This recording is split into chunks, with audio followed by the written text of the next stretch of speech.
Where's the money? It is the question everyone is asking, and the people with that answer, Rachel and Brian Cartwright, the owners of Bravo Property Management, aren't talking. It hurt me real bad. That's Tommy Bradford. He owns several duplexes, which he rents to help with retirement. He hired Bravo to collect the money and troubleshoot maintenance problems. So what changed? I wish I could figure it out. In January, he says the Cartwrights stopped sending the rent and failed to pay the property taxes. That amounted to $19,000 and some few dollars. They were going to put my properties up for sale on the city square. Bradford showed us this text message he says is with Rachel. In it, she admits Bravo owes him nearly $30,000. But 6 months later, he's still asking, where's the money? This situation was shocking to me. Christy Ledlam, the owner of All County Legacy Property Management, is now working with several of the Cartwrights' former clients, helping to get their properties back on track. Most of them are not just rolling around in money. We found 18 police reports and lawsuits across the northeastern part of the metro accusing the Cartwrights of taking their money. If their claims are true, that is more than $590,000 missing. This HOA alleges Bravo wiped out their bank account. And Homestretch, a nonprofit that helps families get stable housing, says the Cartwrights took money from otherwise homeless people. I don't know how you could really take it without knowing that you're committing a crime or doing something wrong. You know you're taking something that isn't yours. Ledlam says property management companies get paid a fee for their service. At her office, the rest, from the safety deposits to the rent checks, gets reconciled every week. We tried to talk with the Cartwrights. Welcome to Verizon Wireless. Every single number has been disconnected. And no one responded at their house.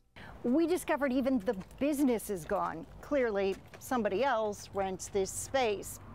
In Georgia, a property management company like Bravo needs a broker, someone who is checking the books to make sure a business is doing the right thing and hopefully doesn't just disappear.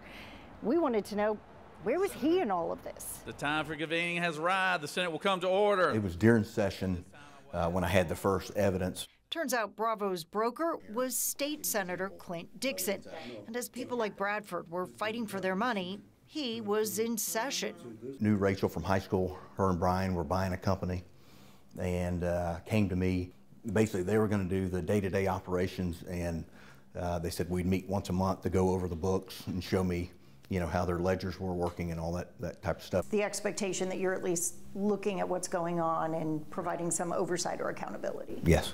But Dixon says face-to-face meetings turned into emails, and the reports wouldn't show up unless he asked. Then it got to the point where I was requesting them multiple times before they would send them. It's a red flag these property owners say should have prompted Dixon to pull his brokerage earlier from their firm, before their money went missing. Knowing what you know now, do you ever feel like, as the broker, you dropped the ball? You know, I don't believe so. Dixon says when he did get the books, they were all in order. And when he became aware the Cartwrights had stopped responding to customers, he shut the company down. The Cartwrights need to be brought to justice, and that's the bottom line. But what is justice? Landlords first went to police in Brazelton, where Bravo was located. Investigators closed every single case, calling it a civil matter, essentially breach of contract. According to court records, one person did win a default judgment for $31,000, but even after subpoenaing records from 2 banks, they couldn't find the money to collect. The tenants paid every month, all of it, and Rachel kept the money.